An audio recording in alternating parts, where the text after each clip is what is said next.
Nous avons commencé à aborder ce thème qui est intitulé la flexibilité par rapport aux saisons et aux circonstances que Dieu amène dans nos vies. La flexibilité par rapport aux circonstances et aux saisons que Dieu amène dans nos vies. Ce thème a déjà été abordé, première partie depuis le dimanche passé. Donc, on va vite commencer là où nous sommes arrêtés la fois passée. Donc, nous avons commencé on est arrêté là où j'ai commencé à aborder. Je n'ai pas vu mal de récapituler, ça va prendre beaucoup de temps. Laissez-moi lire à partir d'ici. Ainsi, ils vont sortir avec des antivaleurs. Parce que là où Dieu est en train d'impacter les choses comme les principes, valeurs, sagesse de la vie, d'autres restent dans l'ignorance et manquent une vraie spiritualité. Ainsi, ils vont sortir avec les antivaleurs du royaume et des bêtises, venant de leur propre analyse charnelle et humaine, non spirituelle et non appropriée à la parole de Dieu. Peut-être que toi, tu es sorti avec la paresse. Cela t'a volé l'importance de l'église locale et la communion fraternelle et tout esprit communautaire, sauf l'égoïsme, l'individualisme, paresse que tu as acquis ou développé durant cette période où Dieu est en train de changer l'humanité ou le monde, spécialement l'église. Ça, c'est hyper important, c'est les choses que j'ai abordées la fois passée. Le but du changement de circonstances et de réalités dans le voyage est toujours pour nous tester. Au même moment, nous éduquer, afin que notre foi et attachement à la parole augmentent ou soient validés. Je voudrais lire ce verset-là de Deutéronome chapitre 8, verset 2 à 4. Ça va commencer par là, c'est là où on est arrêté la fois passée. Souviens-toi de tous les chemins que l'Éternel, ton Dieu, t'a fait faire pendant ces 40 années dans le désert. N'oublie jamais, le message, c'est la flexibilité. Dites Amen. Pendant que nous voyageons dans la vie chrétienne, nous voyageons sur la terre pour aller un jour dans l'éternité. Soit la mort te prend bien avant, à l'âge de 80 ans, 90 ans, bien soit Jésus apparaisse, nous sommes en train de voyager. Et pendant que nous voyageons, retiens-moi cette phrase. Souviens-toi de tous les chemins que l'Éternel, ton Dieu, t'a fait faire pendant ces 40 années dans le désert. Et là où tu es, tu as déjà vu beaucoup de choses dans ta vie. Les expériences positives, négatives, néfastes, d'autres sans réponse jusqu'à aujourd'hui. Il y a un but. Il a dit, souviens-toi. Quand il dit, souviens-toi, ça veut dire qu'il y avait une cause que Dieu a orchestrée. Toutes ces choses-là. La Bible nous dit, qui a dit qu'une chose arrive sans que Dieu soit au courant. Si Dieu est votre Seigneur et Sauveur pour du vrai, tout ce qui t'arrive là, il est au courant. Afin d'être humilié. Maintenant, il donne les causes de tout ce qui t'arrive là, parfois que toi tu vois comme des négatifs, comme les savants pas. Est-ce que Dieu est avec moi ou non? Dieu a dit, je permets tout ça. Pourquoi? Il a dit, voilà la cause. Afin de t'humilier et de t'éprouver pour savoir quelles étaient les dispositions de ton cœur. Et si tu garderais ou non ce commandement, il t'a humilié, il t'a fait souffrir de la faim et il t'a nourri de la manne que tu ne connaissais pas et que n'avait pas connu tes pères, afin de t'apprendre que l'homme ne vit pas de pain seulement. Afin de t'humilier. Peut-être Dieu a vu dans toi et dans moi certain orgueil. La nature qui est la nature de Satan. Parce que l'orgueil, c'est la semence de Satan. Premier orgueilleux. Le premier péché qui a pris place dans l'univers, ce n'est pas le péché d'Adam et Ève de manger des fruits. C'est le péché de rébellion. Où Satan s'est rébellé. Il a voulu s'égaler avec notre Dieu. Là-bas au ciel, Dieu l'a précipité. Dieu a dit, les circonstances qui t'arrivent là, parfois tu n'as pas de réponse. C'est moi Dieu qui permet ça. C'est moi Dieu qui permet ça. Pourquoi je poursuis une chose? J'aimerais enlever l'orgueil qui est en toi. En toi, il y a l'orgueil.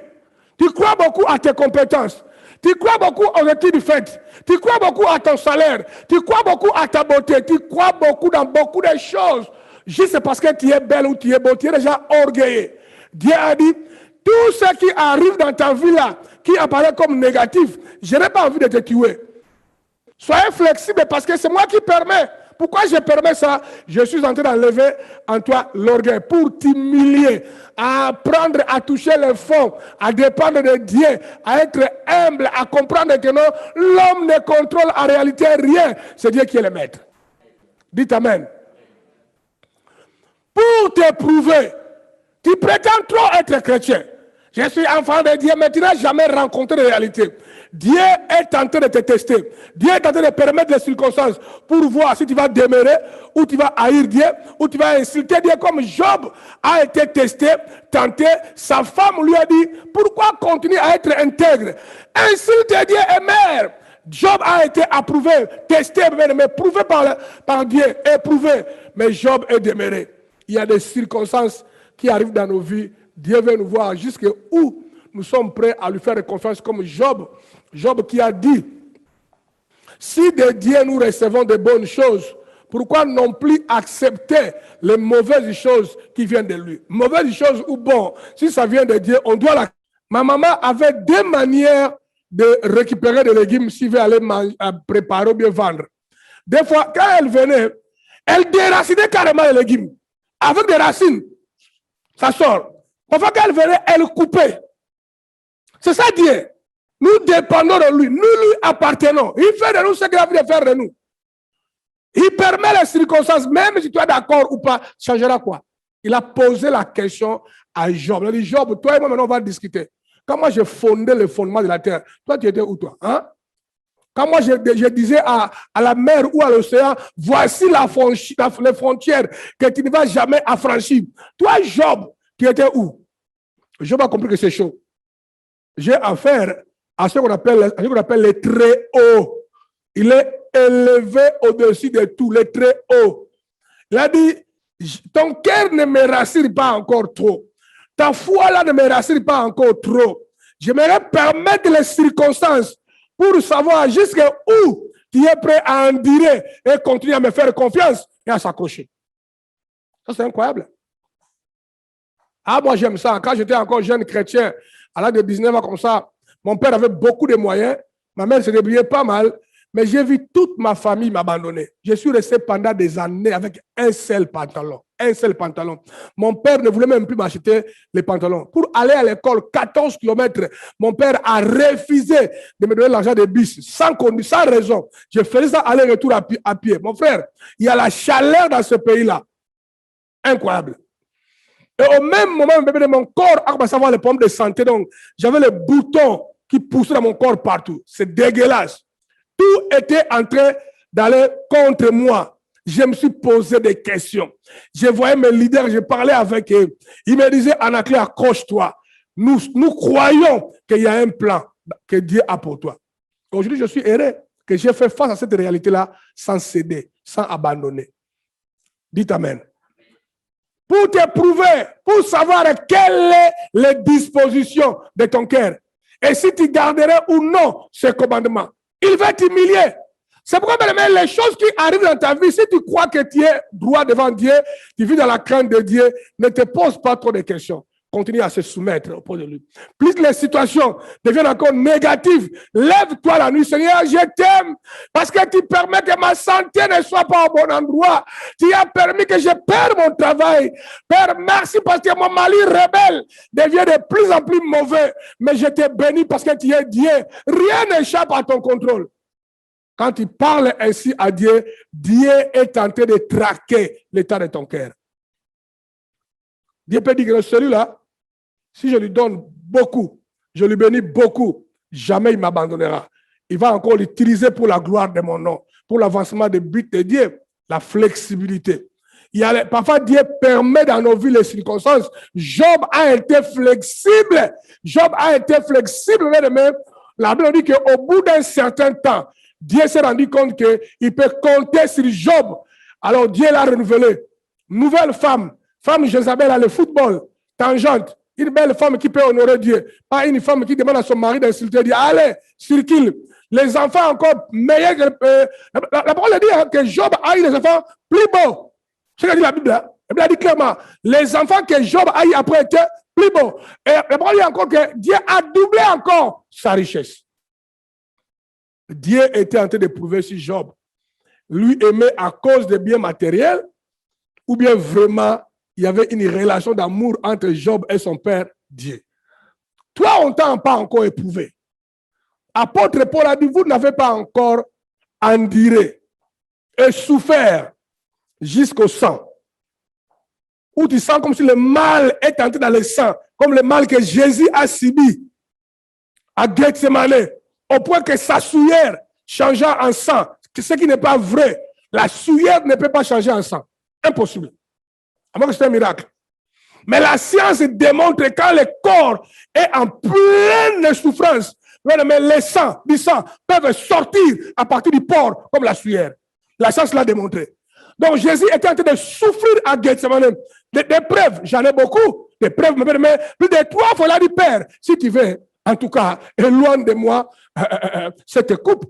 Mais avant de venir sur la terre, la parole est claire. Laurent, suivez-moi. La parole est claire. Il y avait une conclave au ciel. Les anges, Dieu était là. Lui-même, Jésus a dit, envoie-moi, je vais aller mourir pour l'humanité. Il est venu volontairement. On lui a montré même les tenants et les aboutissants. Prévenez, tous les anges avaient refusé. Quand Dieu a dit, je cherche qui je vais envoyer sur la terre, aller mourir pour les hommes. Les anges n'ont pas de sexe. Vous comprenez, hein? Quand un ange a un sexe, lui-même il a créé ça parce qu'il a le pouvoir, par la magie, il peut créer ça. Comme les anges qui ont venu sortir avec les femmes ici. Les anges ne sont pas féminins ou masculins. Dites Amen. Mais ils ont le pouvoir de beaucoup créer. Quand Dieu a dit, j'aimerais envoyer quelqu'un sur la terre aller mourir pour mon peuple. C'était une grande conclave. Hein? Les anges étaient là. Ça, c'est vraiment ma fabrication. Bible selon Anaclet. Maintenant, les anges ont commencé à faire marche derrière. Il dit, Seigneur, je peux aller me soulager. Un ange qui n'a pas de sexe, qui n'a jamais fait pipi, il a dit, Dieu, je peux aller à la toilette, s'il te plaît. Alors, les gens, ils savaient, s'ils viennent sur la terre, ils vont rencontrer Satan. Dites Amen. Mais Jésus a dit, mais voici, envoie-moi. Carrément, on lui a appelé agneau immolé. Jésus a été immolé avant de venir sur la terre. Déjà, il était voué à se faire sacrifier. Et pendant 3 fois, il a dit, Seigneur, si c'est possible, éloigne de moi cette coupe. Il y avait la souffrance. Les gars ont enduré. Et la souffrance a fait que ses pores s'est ouvert et du sang a commencé à sortir. Et Jésus, qui est Dieu, a commencé à demander la prière des êtres humains. Il a dit, les gars, les fils que une heure, veille et prie avec moi. Quand Jésus va, les gars dorment. Jésus est venu 3 fois regarder la prière, frère. Les gars souffrent. Il a été éprouvé. Et la Bible dit clairement, à cause de ça, Dieu l'a souverainement élevé au-dessus de tout ce qu'on appelle non. Toi, tu n'as pas encore été éprouvé, mais tu te plains trop. Tu vas apprendre à aimer des frères. Nos vies sont entre ses mains. Dieu considère ceux qui abandonnent ou négligent l'Église ou la communauté comme les autres, ce qui veut dire les païens. Mais à tout moment que tu as tendance, parce que tu as des difficultés, des conflits, ou bien un environnement fait que tu ne veux plus venir à l'église, la Bible te considère comme païen. Comme païen. Dans le livre des Hébreux, chapitre 10, verset 25, regardez ce texte-là. Veillons les uns les autres pour nous exciter à la charité et aux bonnes œuvres. N'abandonnons pas notre assemblée ou notre église, comme c'est la coutume de quelques-uns. L'autre verset dit les autres, l'autre dit les païens. Mais exhortons-nous réciproquement, et cela d'autant plus que vous voyez s'approcher les jours. Donc j'aimerais que l'église Impact bien-aimé puisse développer la dimension pastorale du sanctuaire pour du vrai. Si tu arrives à l'église le dimanche, mon frère Benoît, et que tu as constaté que Marc n'est pas là, dès que la réunion finit, première chose, tu prends le téléphone. Et Marc, je ne t'ai pas vu aujourd'hui, il y a un souci, mon frère. Tout se passe bien. C'est ce que le verset dit. On doit veiller les uns les autres. Parce que ceux qui abandonnent l'église, automatiquement, la Bible leur associe aux païens. N'abandonnons jamais vos assemblées comme la coutume des païens. C'est ce que dit la Bible. Et le même texte a été répété ailleurs. Les mots là, les autres ou quelques-uns, ici, signifient les païens. Le même mot est répété dans le livre des Corinthiens. Je ne sais pas si Joël avait mis ça, je crois, ici. 1 Corinthiens chapitre 7, verset 12. Ici, apôtre Paul était en train de traiter les problèmes de mariage.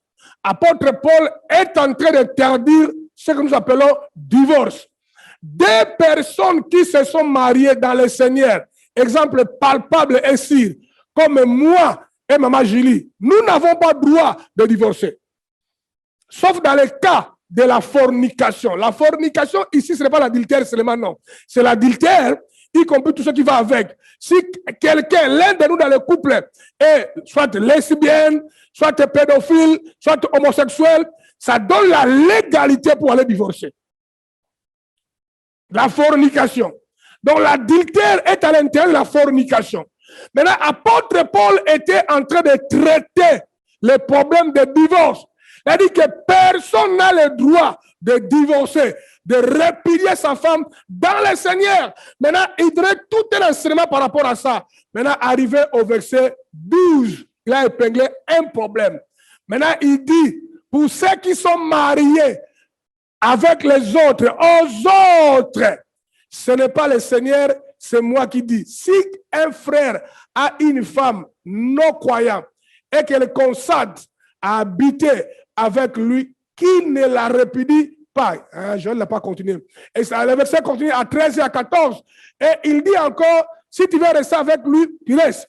Mais tu ne veux pas rester avec elle ou lui, tu te sépares. Il a qualifié dans ce texte-là, lis ça encore à la maison de 11 à 13.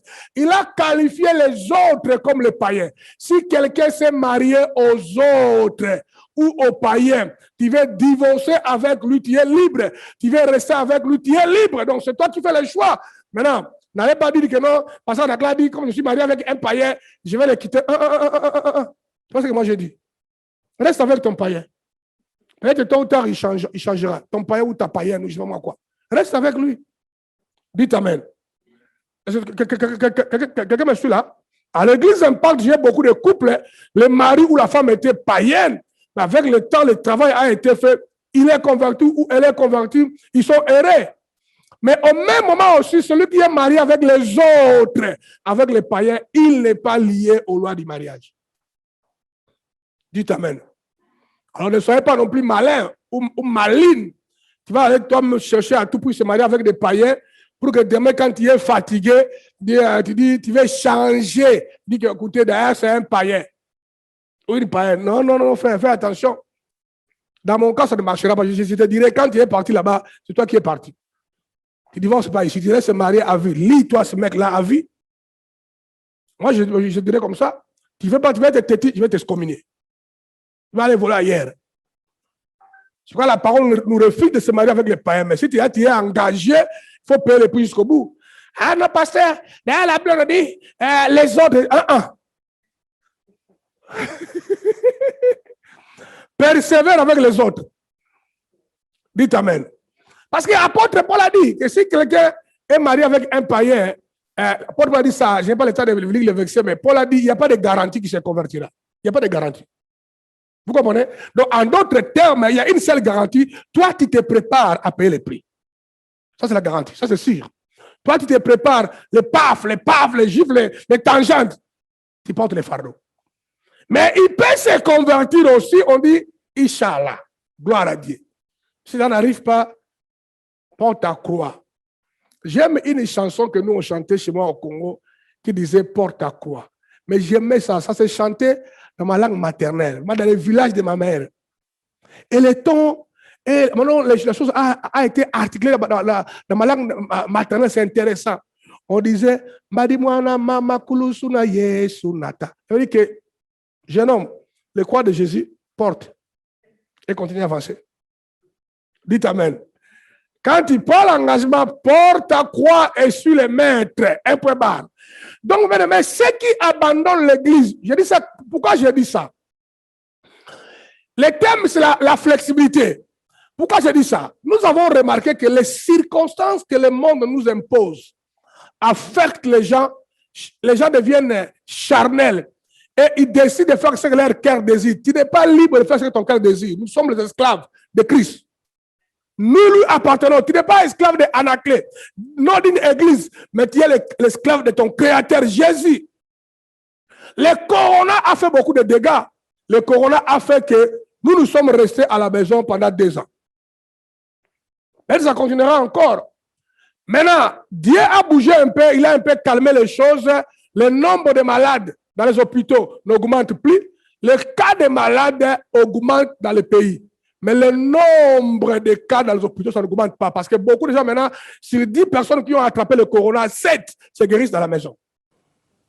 Est-ce que vous me suivez? Hein? Donc, la maîtrise et la compréhension de la maladie a un peu avancé. Et puis, le corps s'est adapté maintenant à cette maladie-là. Beaucoup en souffrent. C'est la maison qui les guérit. Vous comprenez? Maintenant, l'État a compris ça. L'État a compris ça. Il dit, écoutez, on vous donne un peu les droits. Allez vous réunir dans l'église, mais seulement respectez la distanciation sociale. Mais il y a des gens qui sont des charnels. L'impact de cet coronavirus de 2 ans à la maison, les gens ont perdu le goût de venir à l'église. Un démon les a infiltrés dans leur cœur, a donné les gens le confort de suivre l'enseignement à la maison. Ça, c'est manquer la flexibilité. Dieu dit maintenant, à la maison, on suit à la maison, avec Zoom.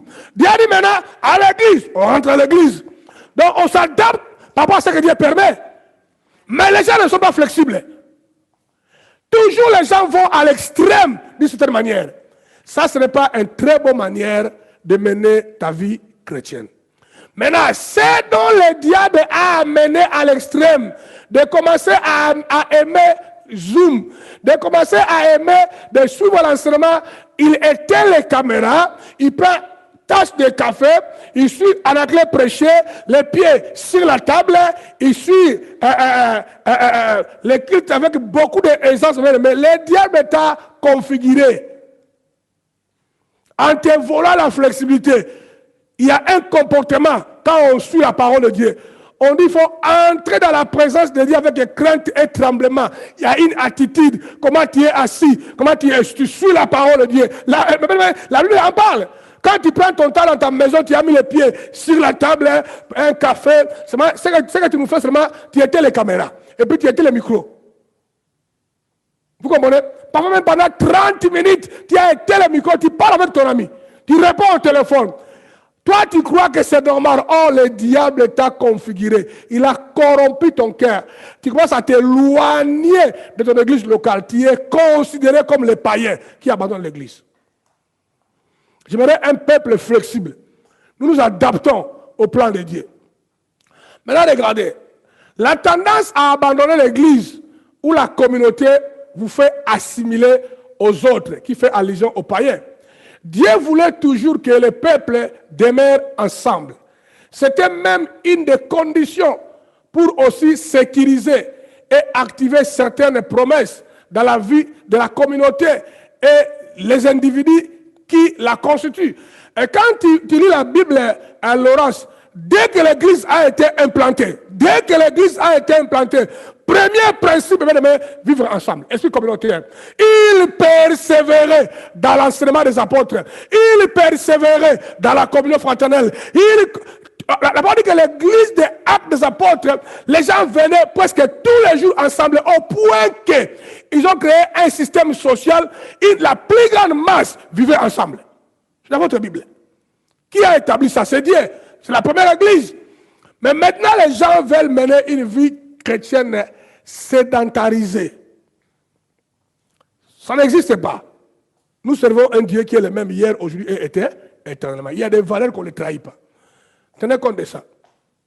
Maintenant, regardez, dans le livre des Psaumes, Psaume 133, verset 1 à 3, cantique des décrets de David, voici, oh, qu'il est agréable. Avant de lire ce texte-là, laissez-moi d'abord vous donner l'historique. dans quel contexte ce texte-là a été écrit. Ici, David, le deuxième roi d'Israël, est monté au pouvoir après le bavire du roi Saoul, qui n'a jamais compris pour du vrai son mandat. Quand Dieu te met au pouvoir, mon frère, tout ce que Dieu te dit, il faut le faire. Il te met là-bas pour un but. On ne négocie pas avec Dieu. Mais les gars là a cru que monter au pouvoir comme roi, c'est un acquis. Il a voulu commencer à négocier avec Dieu. Dieu l'a foutu en tangente. Dieu l'a enlevé, tué ses enfants, tout parti. Dieu a mis David au pouvoir. Mais David a commencé à cerner. Qu'est-ce que je vais faire pour que je puisse bâtir un royaume, un pays dynamique selon la volonté de Dieu?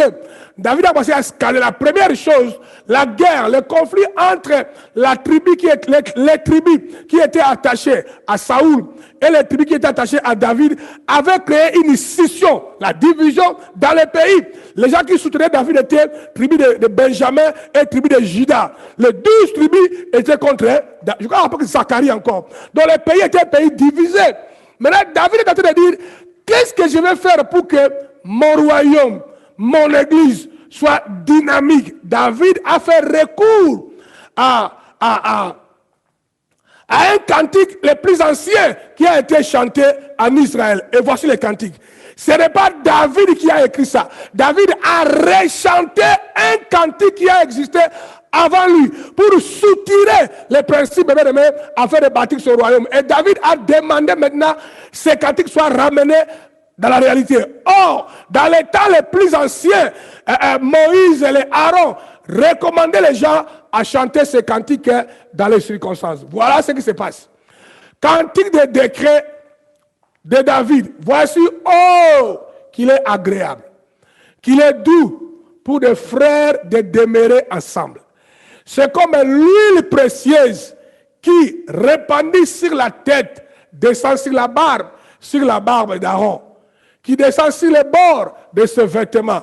C'est comme la rosée de l'Hermon, qui descend sur les montagnes de Sion, car c'est là que l'Éternel envoie la bénédiction, la vie pour l'éternité.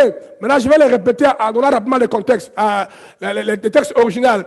Cantique de décret de David, oh, voici qu'il est agréable, qu'il est doux pour des frères de demeurer ensemble.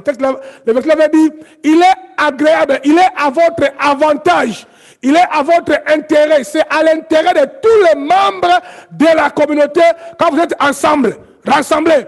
Le mot là, rassembler ici ou ensemble ici, c'est le mot yachad. C'est le mot amalgamation. L'esprit tribal, même mentalité. La communion fraternelle, vivre, travailler ensemble, avoir la même philosophie. Voici, oh, il est agréable. Et à l'avantage d'une communauté, de tous les membres, quand tous les membres ont la même mentalité, l'esprit tribal, même philosophie, la même vision, il est agréable. Et au verset 2, il a dit, cette harmonie, cette unité, de demeurer ensemble, je suis content. Maintenant, quand les cantiques là-bas étaient chantés, voilà la philosophie encore. Chaque tribu d'Israël, tribu de Zaboulon, tribu de Ruben, de Issachar, de Benjamin, de Juda, les Lévi, chaque tribu quittait leur contrée. Hein? Je ne sais pas trop la réunion, c'est comme si vous êtes en France. Les gens quittent Bordeaux, les gens quittent Toulouse, les gens quittent Lyon, tous les coins de Paris, de France, ils avancent tous pour se rassembler à Paris. Chaque fois qu'ils montaient une fois par an pour venir célébrer une fête à Jérusalem, quand ils arrivent à quelques kilomètres, 2 kilomètres, 3 kilomètres, 500 mètres, ces cantiques étaient chantés par tous les tribus d'une façon anticipative. Ils disaient, oh, il est doux, il est agréable, à notre avantage. Quand je vais arriver à Jérusalem, je vais rencontrer la tribu de Zaboulon. Je vais rencontrer la tribu de Juda. Les gens chantaient d'une façon anticipative la communion fraternelle avec leurs frères. Les gens aimaient. Donc le dimanche matin, Benoît est en train de se laver.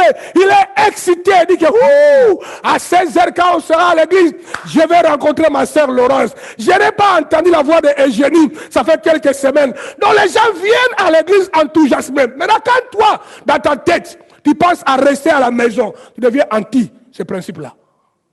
Anti automatiquement. Anti. Tu combats l'esprit communautaire qui combat ça. Et chaque tribu d'Israël, il avançait à Jérusalem. Il chantait anticipativement la joie de rencontrer leurs frères Zaboulon, leurs frères Isaacar, leurs frères Juda, leurs frères Lévi. Et j'aimerais que cet esprit tribal soit ancré dans la tête de tous les membres de l'église Impact. Donc la mentalité de fuir l'église et de rester à la maison afin de nous demander de t'envoyer les liens de Zoom ne doit pas exister en toi. Tu restes à la maison quand tu as un problème sérieux ou tu es malade. Si malade là, tu as le coronavirus. Parce que tu as l'amour de ne pas donner ça à tes frères. Parce qu'il y a juste un simple bobo à la jambe. Il ne vient pas à l'église. Il va les voir après l'église vers 17h. Habillé à une grosse chaussure. Il marche bien. Mais venir à l'église, la jambe avait des bobos. Alors les gens oublient que Satan, le diable, les gens modifiés à cause des circonstances. Ils n'ont jamais été flexibles. Maintenant, regardez Philippe, comme ce qui est intéressant, suivez-moi avec beaucoup d'attention la sœur Nadia.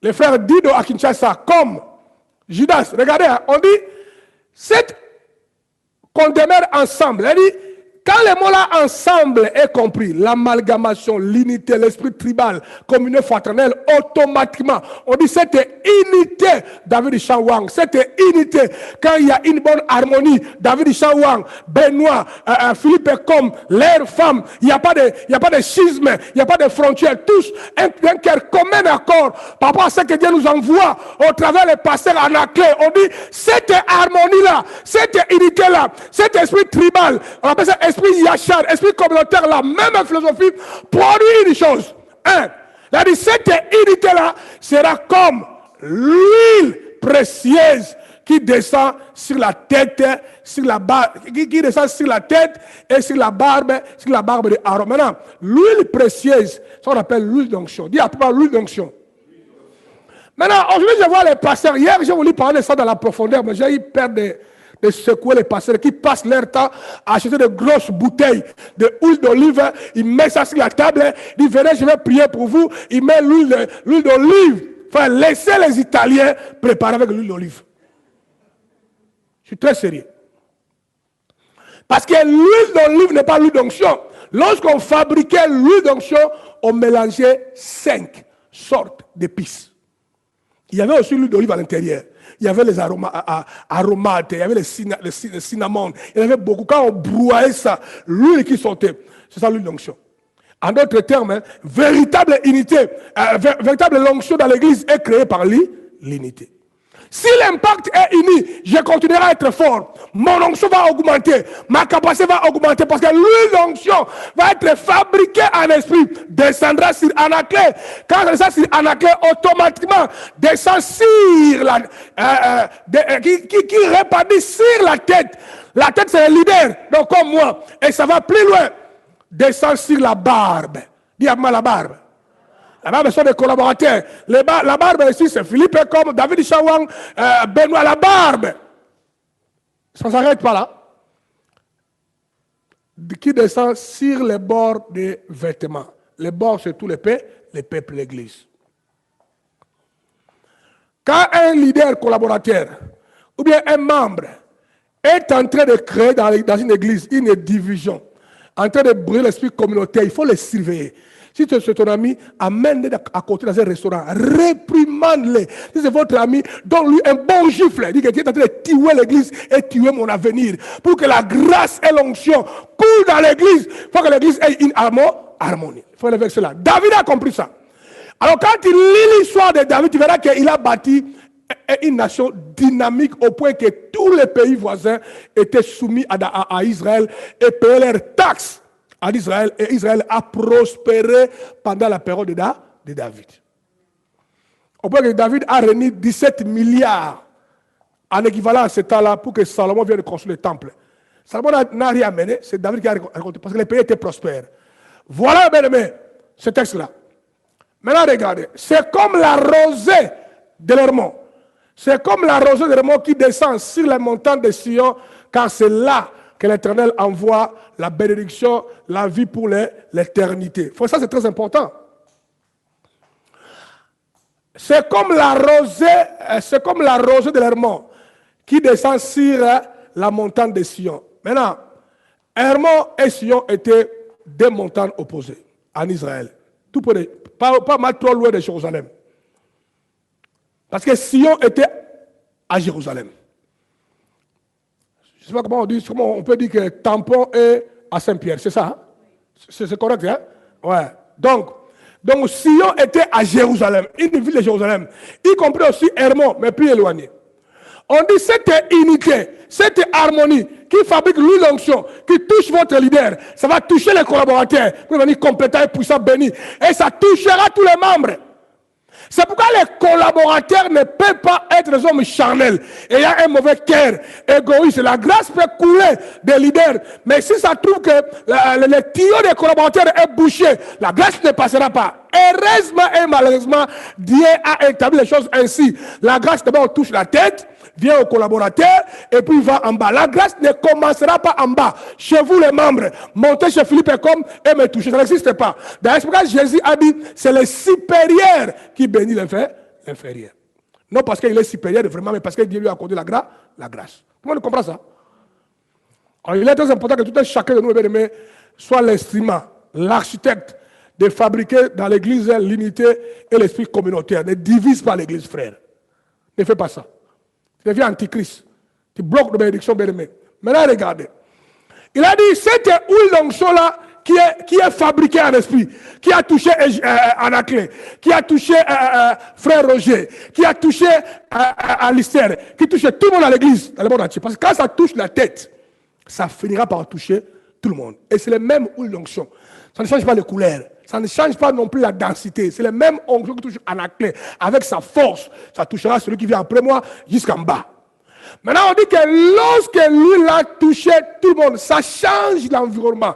C'est quoi le changement d'environnement? Ça sera comme la rosée de l'Hermon. Maintenant, tout le monde connaît la rosée. Vous êtes à Île La Réunion, il y a beaucoup de rosées ici pendant la période comme maintenant. Quand tu vas sur les montagnes, tu vois comme s'il y a la bouée. C'est ça, hein? On appelle ça la rosée. La rosée de l'Hermon. Maintenant, Hermon, ça faisait froid, très très très froid. Maintenant, Sion, ça faisait très chaud à Sion. Température élevée. Maintenant, on dit, quand l'église est bâtie avec l'harmonie, l'unité, parce que les gens sont déjà flexibles, la grâce descend. La grâce prendra la température qui est froid à Hermon pour le renvoyer vers Sion. Maintenant, entre Sion et Hermon, ça faisait 360 km. Donc, naturellement, c'est impossible que le climat qui est à Hermon puisse impacter le climat de Sion. C'est impossible. Même si la rosée a voyagé par le vent, à peu près 50 km, ça va se dissiper par la chaleur. Ça n'arrivera pas là-bas. Pour vous dire que c'est un miracle qui se produit ici. Quand les principes sont compris et établis, les miracles se produisent. Quel est le problème? Ici à Sion, il y a la chaleur. Dire à vivre. Peut-être là où tu es maintenant, tu vis à Sion. Ta situation est compliquée. Les conditions sont inexplicables. Il y a la chaleur dans votre maison. Il y a la chaleur socialement. Il y a la chaleur par rapport à la santé. Il y a la chaleur maritale. Tout est en train de tomber à la mort autour de toi. Maintenant, si l'église est bien bâtie, parce que tout le monde a compris les principes que j'ai compris, on dit que l'atmosphère qui va amener le froid qui est ici, à Hermon, pour le faire voyager jusqu'à Sion. Maintenant, quand le froid là va commencer à atteindre vers arriver à Sion, ça va se mixer avec la chaleur de Sion et ça va créer une température, atmosphère ambiante, beau à vivre, où les conditions sont favorables et acceptables. Laurence, tu as l'air fatigué, Laurence, hein? Tout va bien? Tout va bien? Ok, fais l'effort de veiller. Maintenant, regardez ça. Laissez-moi faire les commentaires, parce que je vais m'en finir mon enseignement à l'air. Hein? Pourquoi je surveille la montre? Je vais finir à l'air, parce que j'ai des projets, moi. J'ai des projets. Maintenant, regardez. On dit que c'est là, car c'est là, pas ailleurs. Regardez là où est cachée votre bénédiction. Car c'est là, dans cet environnement, une telle église, car c'est là que l'Éternel envoie quoi? La bénédiction. Et la vie pour l'éternité. Ah, je ne suis pas béni. Parfois, c'est nous-mêmes qui créons les obstacles de la bénédiction. Les gens sont corrompus. Les gens seulement que les passants dans laquelle pour lui imposer les mains pour être béni. Si l'église est sereine, il y a l'harmonie. Qu'on t'impose les mains ou pas, la grâce se libérera. Tout le monde sera béni. Tout le monde sera béni, frère. C'est hyper important. Oui, on doit imposer les mains aux gens si on a la conviction. Je peux le faire aujourd'hui si vous voulez. Dieu va libérer la grâce. Mais un environnement bien bâti, selon les principes du roi, mais cet endroit-là, il y a ce qu'on appelle la grâce de la maison. Ça bénit tout le monde. Et ça répond aux demandes de tout un chacun selon nos besoins. Si cela est vrai, créons une telle église. On peut le créer. Maintenant, regardez. Un tel environnement où il y a l'esprit tribal, là où les gens soient flexibles, qu'ils ne laissent pas corrompre pour abandonner leurs églises, mais beaucoup de choses sont activées. Un, l'activation de l'onction. Ça veut dire que tout un chacun de nous verra l'onction toucher sa tête. Ça va d'abord toucher les leaders, la tête, barbe et les bords des vêtements. Deux, activation de la bénédiction. Les gens seront bénis pour du vrai dans cet environnement-là. Trois, cela garantit la bénédiction et la vie éternelle. Une telle église, les gens n'iront pas en enfer. Dieu va les saisir avec sa main droite. Les gens continueront à engager pour aller au ciel. Vous croyez que c'est en vain que Dieu faisait construire des tentes d'assignation et des temples? Parce que Dieu voulait voir les gens se rassembler dans cet endroit-là. Communion fraternelle. Quand Dieu a demandé aux gens qu'on lui construise des bâtiments, des grandes tentes. C'était pour que les hommes et les femmes, les familles et les communautés puissent y rendre. Et quand on sera comme une communauté. Oh, il est doux et agréable. Ils marchaient vers Jérusalem. Tous les tribus marchaient avec la joie. Ils allaient pour faire la communion fraternelle. Et c'est là que Dieu libérait la bénédiction et la vie. Les délivrances prenaient place. Ce n'est pas en vain que Dieu a mis ça en place. Alors je veux dire que tous les membres de l'église Impact, personne ne puisse te corrompre, ni même les diables. Tu dis, ah, pendant le coronavirus, c'était bien les confinements. Ah, on suivait les messages à la maison. Ça faisait du bien suivre à la maison. Mais si Dieu avait permis ça, nous sommes adaptés. Si Dieu a dit c'est fini, on change. Ça veut dire qu'on doit rester flexible. Dans tout. Pas seulement l'église, dans tous les domaines de la vie. Même comment tu fais ton travail là-bas, il faut être flexible. Dieu peut t'inspirer. Mais quelque chose de puissant. Comme toi, tu es toujours de la vieille école. On dit que non, nous on est habitués à faire ça. Tu passeras à côté. Mon pays qu'on appelle la Belgique, c'est parmi les pays les plus puissants avant la Deuxième Guerre mondiale. Même si ça s'appelle la Deuxième Guerre mondiale, économiquement. Il faut lire l'histoire. À un certain niveau, la Belgique était une plateforme très puissante, et même aujourd'hui c'est très fort. C'est les peuples flamands, donc on a les francophones, on a les flamands. Les flamands, c'est plus de la moitié des peuples belges. Jusqu'à aujourd'hui, c'est le peuple numéro 1 le plus riche de toute l'Europe. Les flamands. Quand tu prends Paris, tu prends Angleterre, c'est le peuple le plus prospère, les flamands. Mets tes pieds en Flandre, tu verras que tu es ailleurs. Beaucoup de fois, quand les gens viennent à Bruxelles, ils voient Bruxelles et là où moi je vis, Wallonie, dégueulasse. C'est comme France. Va en Flandre. Il y a eu un débat qui a pris place maintenant. L'Union européenne a refusé catégoriquement. Pendant la période de crise de 2008, crise de Madoff là, hein, pendant la crise de la BNM, il y a eu des chômages, des dégâts. Dans la période là, le gouvernement flamand a augmenté les salaires de tous ces travailleurs. Ça veut dire que les patrons n'ajoutent rien. Mais le gouvernement a ajouté. Tous, on a reçu les lettres, y compris moi, parce que l'Église Impact me donne un salaire. J'ai vu la lettre venir, comment le gouvernement flamand a ajouté à chaque travailleur flamand 300 balles. Mais nous, on est restés seulement là où on était, on ne bouge pas. Même si tu fais gaffe, on enlève même une partie. Le gouvernement flamand a introduit une demande à l'Union européenne qu'il veut augmenter les allocations familiales de tous les enfants flamands. Ça veut dire qu'il passe de 100 de 200, pour que chaque enfant flamand reçoive par mois 500 €. Là, l'Union européenne a refusé. Elle dit non. Là, vous allez trop loin. Là, vous créez un monde donc, qui ne sera plus l'Union européenne. On a calmé ça. Dites Amen. Mais c'est hyper important, bien aimé, de capter de tels principes que lorsque nous tous, on est unis, en harmonie, on vit ensemble, la grâce touchera tout un chacun de nous. Et chacun de nous va prospérer, va aller de l'avant conformément à ses besoins. Mais on doit rester un peuple uni, en harmonie. N'accepte pas, bien-aimé, que le diable t'amène des valeurs et des principes qui n'ont rien à voir avec ce qu'on poursuit ensemble. Maintenant, on va continuer à avancer. Notez bien. Comprenez que c'est Dieu qui a envoyé le confinement. Et a aussi commencé à nous déconfiner. Maintenant, quand j'ai parlé des problèmes des Flamands là, je vais vous dire une chose. Je voulais oublier ça. Aujourd'hui, les Flamands sont plus riches que les Wallons. En tout cas, chaque année, il paraît, et puis c'est vrai, que les Flamands transfèrent à la Wallonie pour que nous puissions survivre, nous les Français. Nous on appelle les Wallons les francophones. Hein. Les Flamands doivent virer chaque année 6 milliards pour booster l'économie des francophones. Et ça crée des problèmes. Les intégristes et Flamands disent non, pas question. Quand ils étaient riches, eux aussi nous maltraitaient. Il faut les laisser mourir. Il y a un débat en Belgique.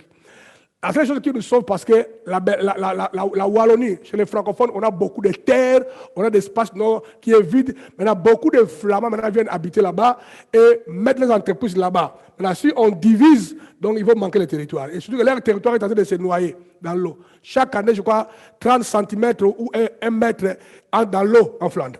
C'est ça qui nous sauve un peu. Mais laissez-moi vous dire comment la Wallonie est tombée en faillite. Tous les Flamands étaient des travailleurs des francophones avant la Deuxième Guerre mondiale. On envoyait les travailleurs flamands aller travailler dans les carrières, dans les mines, là-bas. Et j'ai rencontré un Flamand qui me disait, il a dit, Anaclé, vous ne comprenez pas. Les Wallons, là, les francophones, là, sont méchants. J'ai dit, oh, comment ça dit? Lorsque nous, on travaillait pour eux, même si tu es chauffeur d'un Wallon, d'un francophone, les chauffeurs là, ils te payent comme, les patrons te payent comme un chauffeur, mais ils t'envoient le matin de sortir son chien. Ils envoient sur le matin d'aller nettoyer sa maison. Oh, toi, tu es engagé chauffeur, mais comme tu es pauvre, à ce temps-là. Alors, qu'est-ce qui s'est passé? À la porte, d'abord, tous les Flamands qui sont allés au Congo, quand ils rentraient, ils ont refusé de rentrer par l'avion. Ils rentraient par les bateaux. Quand ils travaillaient dans la mine, quand j'ai reçu 10 kilos de diamants, il amène ça chez son patron wallon. Oh, lui, il a reçu 20. Il a caché 10. Ouais, quand ils sont venus, ils ont créé une banque de richesse en Flandre où tout le monde mettait l'argent. On t'a enregistré, c'est pour toi, les matières premières. Alors, qu'est-ce qui s'est passé? À la porte des changements technologiques, la Wallonie, là où moi je vis, est allée acheter les vieilles, parce que parmi les plus, va taper sur Internet, parmi les plus vieilles industries européennes, tu trouveras la Wallonie, là où moi je vis. Même quand tu passes, tu vois les vieux trucs là qu'on est en train de démanteler. À la veille des changements technologiques, la Wallonie, mon pays, là où moi je vis, il a investi des milliards pour acheter de grosses machines du travail. À la veille, je crois 3 ans, 5 ans après, la technologie a changé. Donc les vieilles machines sont devenues démodées. Et la Flandre a acheté de nouvelles machines qui vont aujourd'hui avec l'ordinateur. Petites machines, ça produit tout. Maintenant, la Wallonie continue à payer les dettes qu'il avait acheté les machines là en crédit, qui ne servent absolument à rien. Or, la Flandre s'est mise à jour. Maintenant, tous les investisseurs vont en Flandre. C'est comme ça que maintenant ils sont plus. C'est pourquoi la flexibilité. La Wallonie a manqué la capacité. Mais en termes d'intelligence, les Wallons sont plus avancés que les Flamands, en termes de cerveau. On dit que c'est sa partie francophone là, on dit, ils sont aussi, c'est vrai, même tu vas sur l'internet, c'est la deuxième puissance, la quatrième, dans ce qu'on appelle par exemple aéronautique, qui ne peut pas fabriquer un avion ou fusée sans les mains d'un Belge de ce côté-là. 4e puissance, très intelligent. Mais comme ils ont manqué la force de la flexibilité, ils sont dans le chaos. J'aimerais que tous les membres de l'église Impact, personne ne reste rigide comme un robot. Non, non, non, vivons en esprit. Vivons flexibles. Adaptons-nous dans le vent. Comment est-ce que Dieu nous conduit? Laissez-nous conduire par le vent. Dieu dit à gauche, on va à gauche. Dieu dit à droite, on va à droite. Mais nous allons flotter et continuer à avancer. Et vous devez quand même apprendre ça avec facilité, parce que moi-même, je vous apprends ça. Souvent, quand je viens vous prêcher, je vous dis, je voulais prêcher un tel message. Mais Dieu m'a dit, non, non, non, va avec ce message. Vous devez apprendre. Être flexible. Nous voulons même qu'une église soit flexible. Nous dépendons de Dieu. Amen. Maintenant, regardez. Comprenez que c'est Dieu qui a envoyé les confinements et a commencé à nous déconfiner. Ton seul souci doit être de savoir qu'est-ce que Dieu te communique comme leçon et qu'est-ce que tu as capté comme leçon. En réalité, le confinement devait te donner beaucoup de développement et la flexibilité. Dans le sens où tu connais maintenant que quand Dieu décide que nous restions à la maison, on reste. Nous devons toujours rester connectés puissamment à Dieu et à la spiritualité. Et quand Dieu dit que l'heure de répandre la vie chrétienne communautaire est arrivée, tu comprends sans paresse et l'égoïsme, il reprend. Donc déjà le confinement devait apprendre les gens la flexibilité. Tout le monde comprend? Dis après moi, je comprends. Deuxième chose, l'intimité avec Dieu. Pendant les confinements, tu étais censé rester toi à la maison. Travailler même à la maison, on appelle ça comment? Télétravail. Tu avais beaucoup de temps. Mais toi, à la maison, là, on a passé ton temps. Maintenant, parfois à lire la Bible ou à prier, toi, tu passais le temps à regarder seulement les réseaux sociaux. Le confinement, Dieu a voulu t'apprendre la vie chrétienne, l'intimité avec lui. Toi, tu es sorti mais encore déstabilisé spirituellement. Ancré encore dans Babylone. Tu as regardé tous les films qui ont existé. Mais tu n'as même pas bloqué toi avec ces bibliques. Tu as manqué la flexibilité pour discerner qu'est-ce que Dieu m'apprend dans cet environnement-là. Ça, le problème. 3. La solitude positive. Il ne fallait plus rencontrer les amis à part le téléphone. Tu vas apprendre que non, je peux vivre sans les amis extérieurs. Chez moi à la maison, rester avec Dieu, intimité avec Dieu, parler avec Dieu, réfléchir avec Dieu, étudier, penser beaucoup par rapport à ma vie. Ça devait te communiquer la solitude positive. Ma question est, quelles sont les leçons que toi tu as appris par le confinement? Le rapprochement familial, c'était une très bonne occasion. À ce niveau, les enfants n'allaient pas à l'école. Toi aussi, pas le boulot. Tu étais à la maison. C'est le moment de jouer avec les enfants, parler avec tes enfants, jouer les jeux de cartes. Par la période de confinement, il y a eu pendant quelques nuits, moi et mes enfants, tout le monde, Mardoché, Sam, Metouchela, Chara, Maman Julie, on jouait les jeux de cartes, parfois on priait, on mangeait toujours ensemble, parce que c'était rare de manger ensemble. Chacun avait son emploi du temps. On a quand même profité de ce moment-là. Et puis on se trouvait au salon, on éteint la lumière du salon. Moi, ma télé est comme ça, écran géant comme ça, avec les baffles, le boum boum. On met ça, on regarde le film ensemble. C'est moi, tu vois, c'est les tasses de thé qui circulent. Tu regardes le film là. On a créé la communion fraternelle familiale. Toi, pendant le confinement, tu as appris quoi? Est-ce que tu as encore appris à renouveler l'intimité avec ta femme ou ton mari? Ou ça crée encore la fossée? Si c'est ça le cas, tu n'as pas compris ce qu'on appelle la flexibilité. Et j'aimerais que maintenant tu apprennes ça. Peut-être que le corona va encore s'intensifier. On va encore se faire confiner. On va encore nous libérer. Apprenez même à comprendre quelles sont les choses que Dieu veut te communiquer, que Dieu a vu en toi comme les déficiences. Tu manques même du temps à parler avec tes enfants et à communiquer avec eux. Ça devait t'apprendre la parole là. Vous restez tous à la maison. Toi, tu as adopté l'idée d'aller se caser dans la chambre. On va passer le temps avec les gosses au salon. On va prendre le petit déjeuner ensemble. Toi, tu es tout dans la chambre.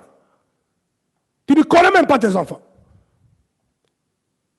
L'impact ne peut pas exister comme ça. Tout ça qui nous arrive, nous devons apprendre. Mais le rapprochement et l'amitié profonde avec ta femme et ton mari, c'était le moment où l'amour, la connaissance, moi j'aime ça. Même quand ma femme, même pas le corona, quand ma femme ne travaille pas, frère, elle me suit. On peut rester avec la femme là dans la chambre toute la journée. Hein. Nous mangeons là-bas, on bu là-bas, on rigole là-bas, tout se fait ensemble. Je dis, chérie, sors, on va faire un tour en voiture, accompagne-moi. Quand je suis même à Bruxelles, parfois je vais à l'église pour écouter et recevoir les membres de l'église parce que je n'ai pas de choix, c'est mon boulot. J'ai envie qu'on me laisse calme, je reste à la maison. Passer du temps avec ma femme, je ne sais pas, je vais vivre avec elle encore combien de temps? 20 ans? 30 ans? 10 ans? 5 ans? Je ne sais pas. Parce que c'est Dieu qui contrôle. Mais soyez un bon chrétien. Soyez un enfant de Dieu. Soyez un vrai membre de l'église Impact. Ne venez pas accumuler la connaissance sans pratiquer. Ça, c'est une école où on vous en prend. J'aimerais que tous les enfants, pendant la période de confinement, si Dieu les promet ça encore, pas question de rester dans ta chambre, tu m'as en train de jouer le Nintendo du matin au soir. Non, non, non, non. Passe le temps avec tes parents. Connais ton papa. Permets à ton père de te connaître. Pose à ton père des questions que tu veux connaître.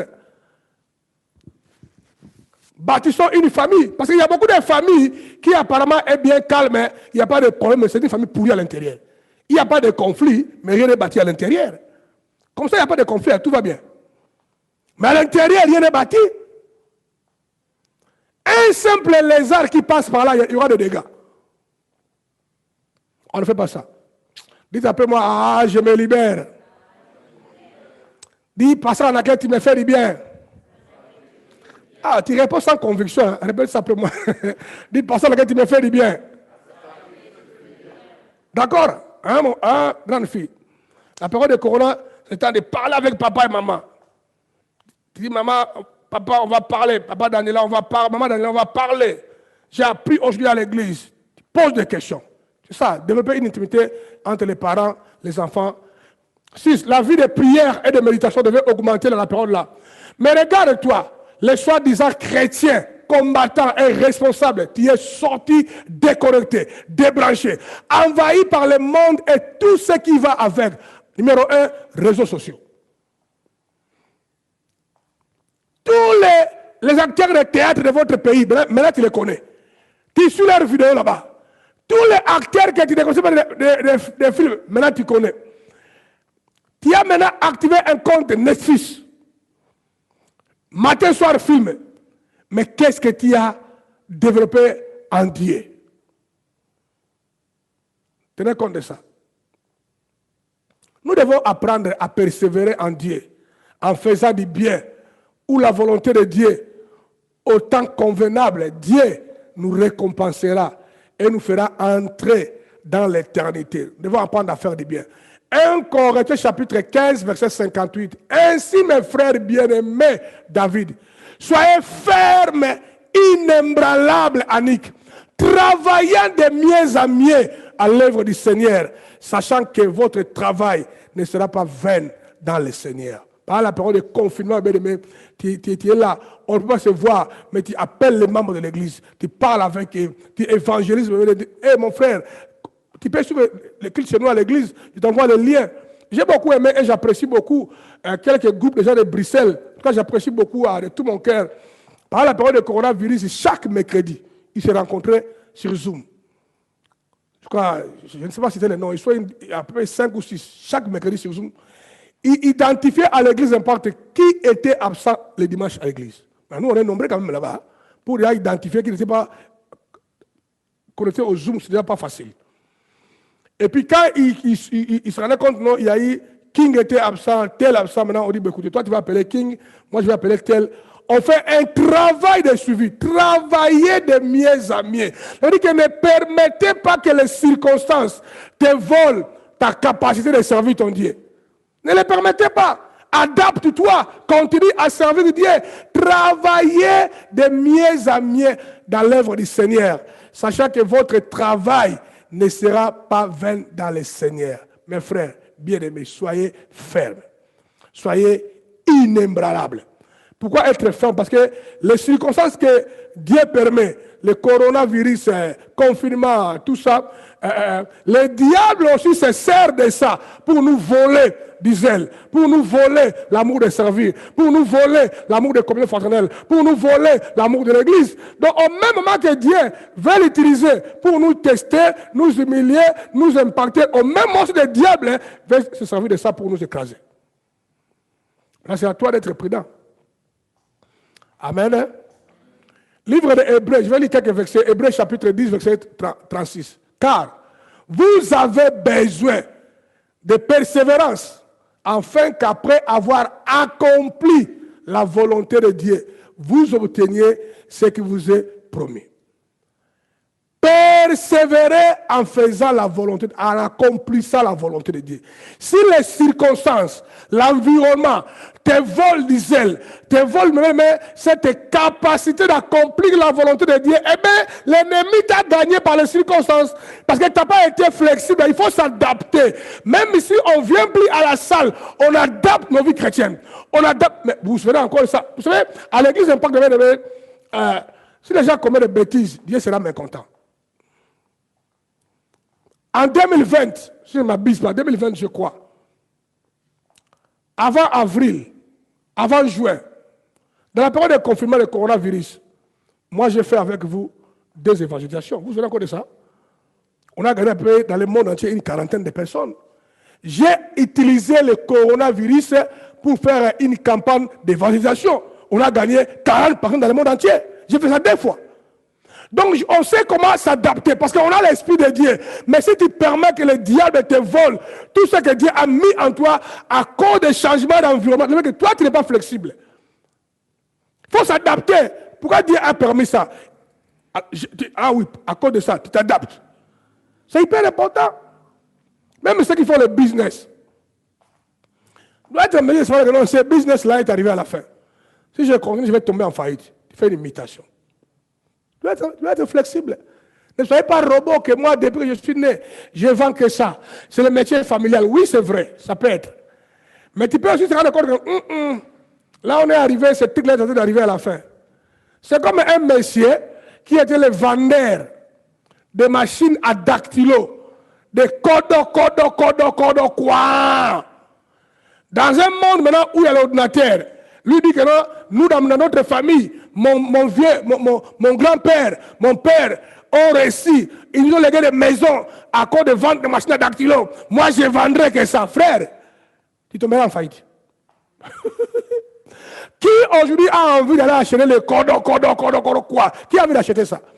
Ou bien toi, tu es un véritable Africain vivant dans les fins fonds de forêt équatoriale à Kinshasa ou forêt Mayombe à Brazzaville. Dit que mon père, c'est un vendeur de machettes. Les gens qui travaillent dans la forêt, couper les arbres avec les machettes. Frère, aujourd'hui, il y a un truc qu'on appelle tronçonneuse. Mais avec les machettes, les mains vont souffrir. Celui qui continue à utiliser la machette, la pauvreté s'abattra sur lui. Quand il va faire renverser 2 troncs de bois pendant la journée, la tronçonneuse peut renverser même 100. Et les choses sont accélérées. Frère, soyez flexibles. Dites Amen. N'accepte pas de continuer toujours à s'attacher à tout le vieux système là où tu as grandi. Parfois, questionne ça et adapte-toi. On doit mener une vie chrétienne selon l'esprit. L'esprit souffle, le vent souffle, on ne sait pas d'où il vient, d'où il va. Toi, laisse-toi diriger par le vent. Coule dans le vent et tu verras la gloire de Dieu. Hier, tout le monde était très content hier, à la fête. Qui était mécontent hier? Personne, hein? Vous croyez que cette réunion-là a été faite par les capacités humaines? J'ai attendu la voix de Dieu. Dieu m'a parlé. J'ai dit, on va faire ça. Ça nous a coûté beaucoup d'argent. Dans les 8 000 euros, si je ne m'abuse pas, toutes les dépenses. Mais j'ai entendu le son de la voix. Et quand j'entends le son de la voix, on ne s'inquiète plus des finances.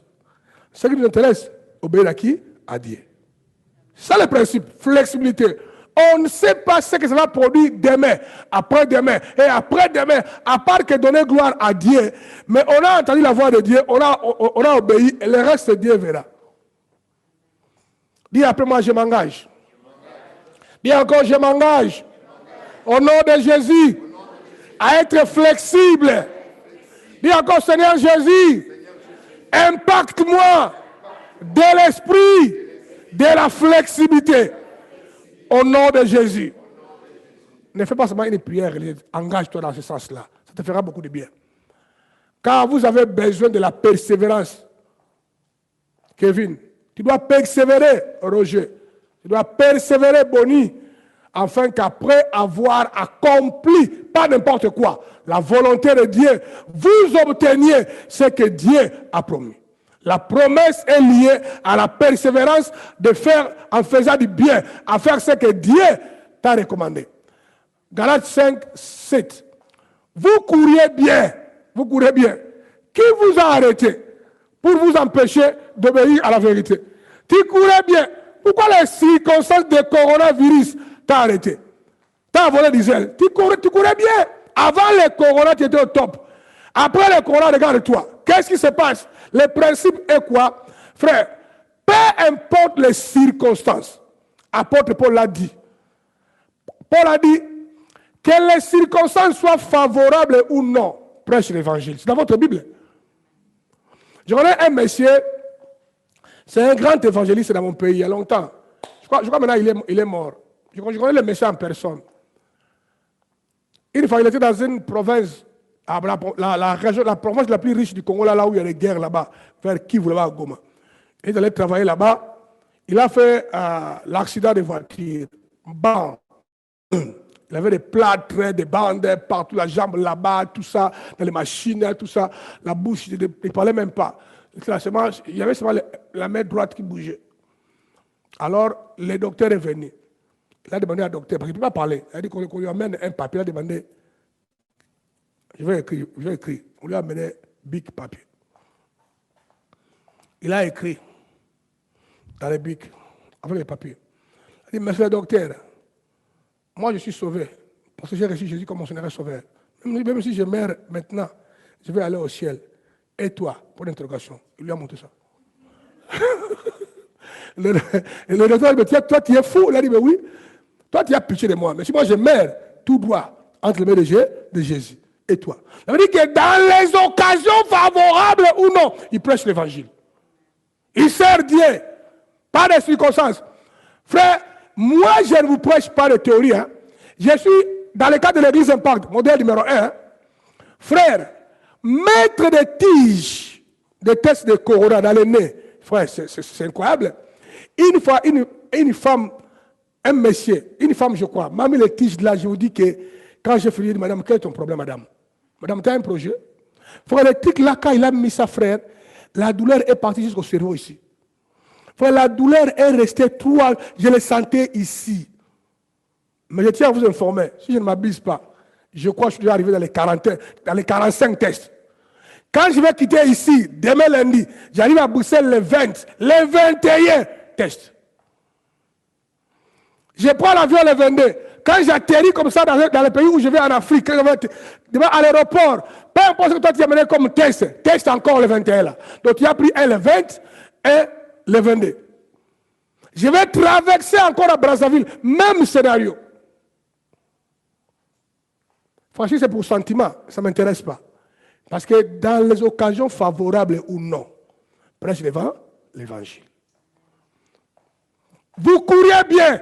Qui vous a arrêté pour vous empêcher d'obéir à la vérité? Continuez à courir, continuez à accomplir, peu importe les circonstances, nous devons obéir Dieu en lui servant fidèlement.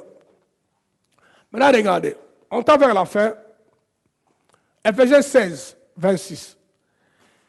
Et que servirait-il à un homme de gagner tout le monde s'il perdait son âme? Ou que donnerait un homme en échange de son âme? Garde bien ta foi. Garde bien ta foi. Garde ça jalousement plus que toute autre chose. Regarde-toi, tu te focalises dans beaucoup de choses, mais l'essentiel, le néglige. L'essentiel, c'est votre âme, votre esprit. Relation avec Dieu. Va à l'école, continuez à travailler, continuez à faire ce que tu as à faire, mais prenez soin. Ça veut dire que les circonstances ou non, votre mandat numéro 1 à prendre soin de votre âme, de votre vie chrétienne. Jalousement. Prie quand tu es seul à la maison. Marche dans votre salon. Surtout quand les enfants sont à l'école, marche à la maison. Même quand tu n'as pas les yeux fermés, parle, Seigneur, merci pour ta grâce. Père, saisis-moi entre tes mains. Donne-moi un cœur nouveau. Change-moi. Karabasaka. Parle à langue. Tu vas dans le couloir pour aller dans les douches, la salle de cuisine. Quand tu essaies de préparer votre omelette là, parlez en langue. Dis, Seigneur, je me donne entre tes mains. Dieu écoute les prières, frère. Et il te fera grâce dans tes faiblesses. Mais toi, quand tu pries, parce que tu as un rendez-vous du boulot. Quand tu as un rendez-vous pour le boulot, la nuit là, mon Dieu, toi tu avais dit Père, au nom de Jésus, c'est bien. Mais veille sur ton âme. Veille sur ton âme. Prie pour tes gosses, pour tes enfants. Seigneur, touche ma fille, alléluia, au nom de Jésus. Mon enfant ne sera jamais babylonien. Je déclare et je prophétise la grâce qui est dans ma vie coule dans mon enfant. Il connaîtra le Seigneur. Je le déclare, mon enfant est sauvé. Il est converti. Déclare sur ta famille. Sécurise le salut dans votre maison. Prie pour l'église Impact. Si tu es sérieux, tu verras que tous ces versets parlent que toi, tu as beaucoup gagner de Dieu et de l'Église. On a déjà beaucoup gagné de Dieu et de l'Église, d'une certaine manière, mais jamais tu rends la sincère, parce que tu as toujours eu un mauvais cœur, égoïste. Cependant, tu attends encore certaines situations pour aller encore déranger Dieu. Tu crois que Dieu ne voit pas et qu'il est dupe. Déjà, Dieu fait des merveilles dans nos vies. On n'est pas reconnaissant. Il y a l'ingratitude. Les paix que Dieu nous a déjà bénis là, protection, on n'est pas reconnaissant. Frère, vous savez, dès que nous là, on monte dans l'avion King, quand il fait 11 heures de vol, mon frère, dans ce truc-là géré par un gars païen qui est sur la terre. Parce que le pilote ne conduit pas l'avion, mon frère. Le pilote répond à ce qu'on dit sur la terre. Virage de 40 degrés vers le nord. Lui, il met l'angle vers le nord. Lui, il ne voit rien. Frère, quand on est dans l'avion de la nuit là, même s'il met des phares, les gardes ne voient même pas 10 mètres. Non. Il ne voit rien. Il est conduit par terre. Imaginez-vous que les gars là, qu'on appelle égouillère, hein?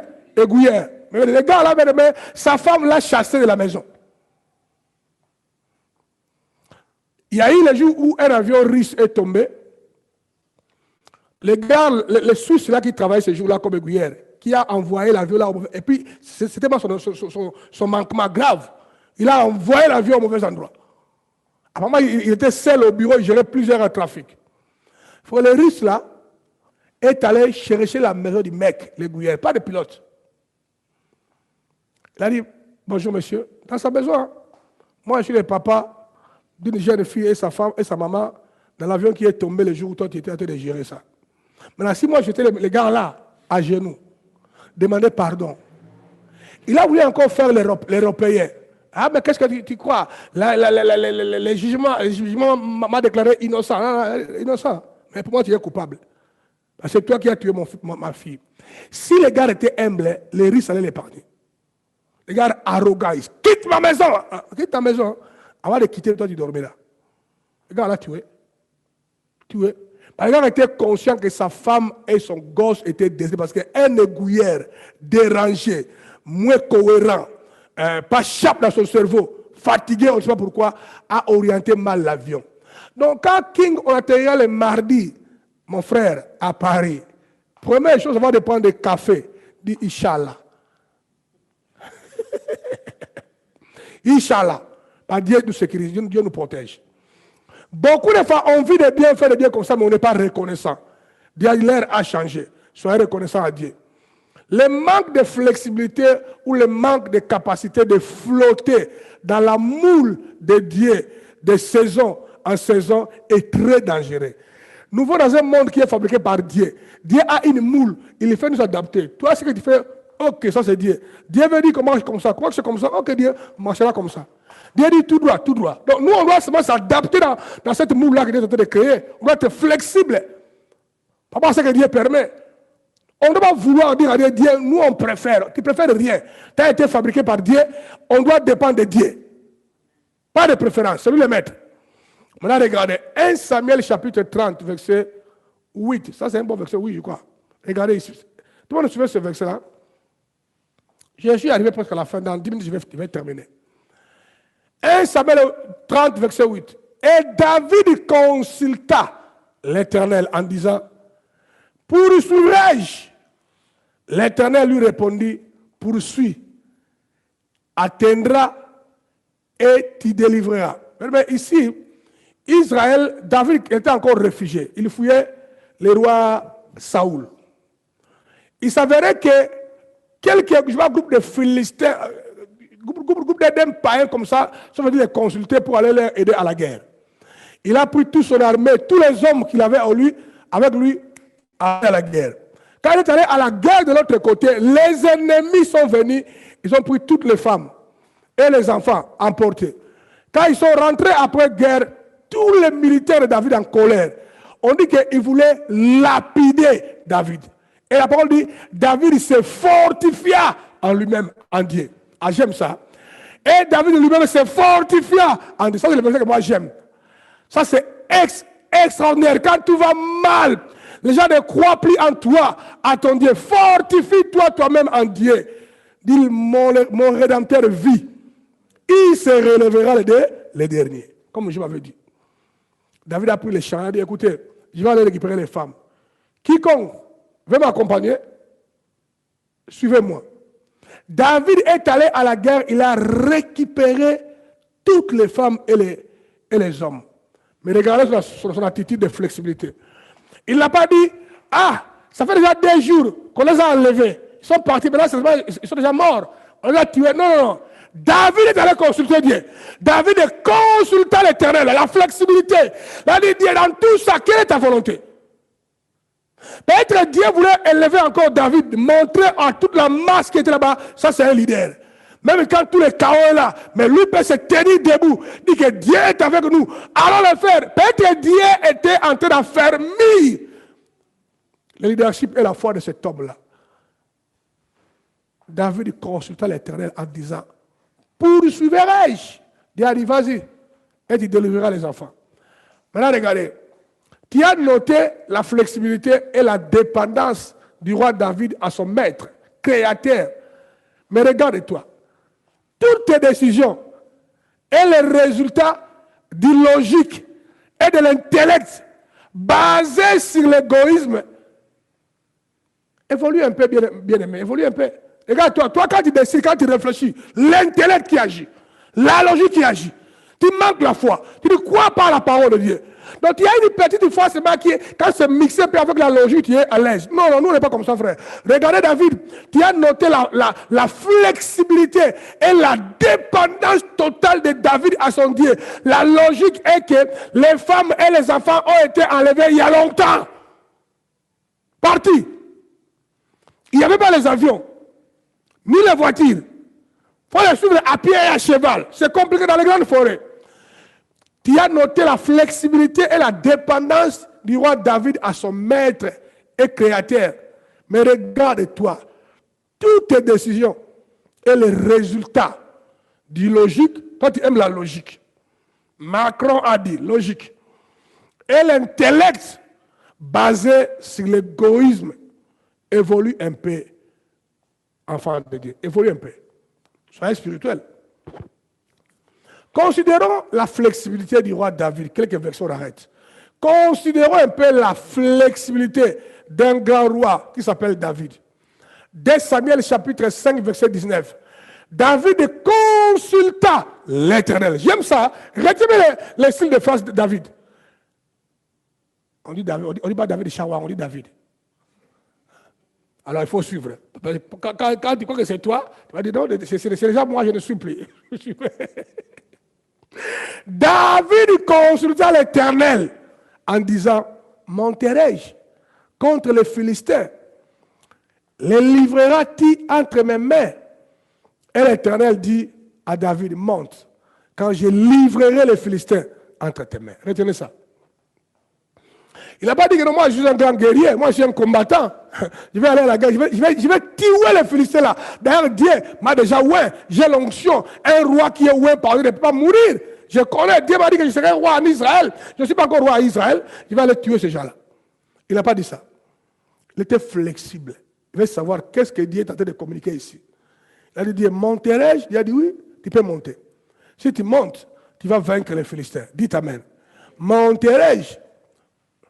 Tout le monde a vu ça? Est-ce que tout le monde a vu ça, s'il vous plaît? Maintenant, regardez encore. 1 Chronique 14, 10. David consulta Dieu en disant, monterai-je contre les Philistins et les livrerai-t-il entre mes mains? Et l'Éternel lui dit, monte et je les livrerai entre tes mains. Frère, il y a un problème ici. Les deux versets là, c'est deux guerres totalement différentes. Avec le même peuple. Les années différentes. Première guerre, il a demandé à Dieu, Dieu, si je monte contre les Philistins, je vais les gagner. Dieu a dit, tu vas les gagner, va les tuer, fais vite, allez-y. David a remis les armes, on a tué.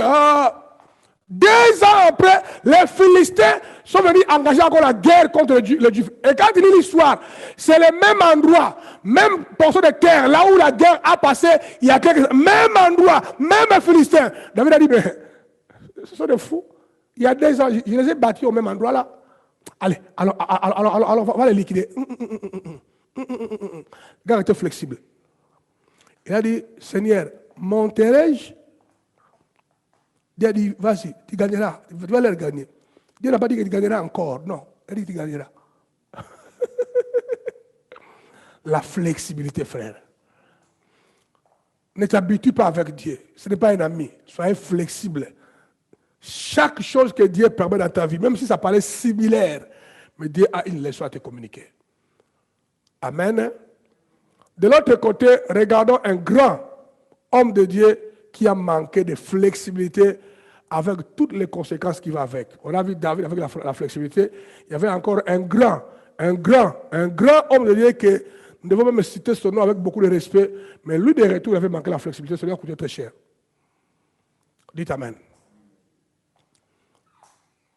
Je suis arrivé à la fin, je vais lire le dernier verset. J'aimerais que 3 personnes puissent faire les commentaires après ça, commentaires de 2 minutes, pas plus. J'ai préparé le micro pour King. Comme King est avec moi ici, King fera un commentaire. En Afrique, Nadia fera un commentaire.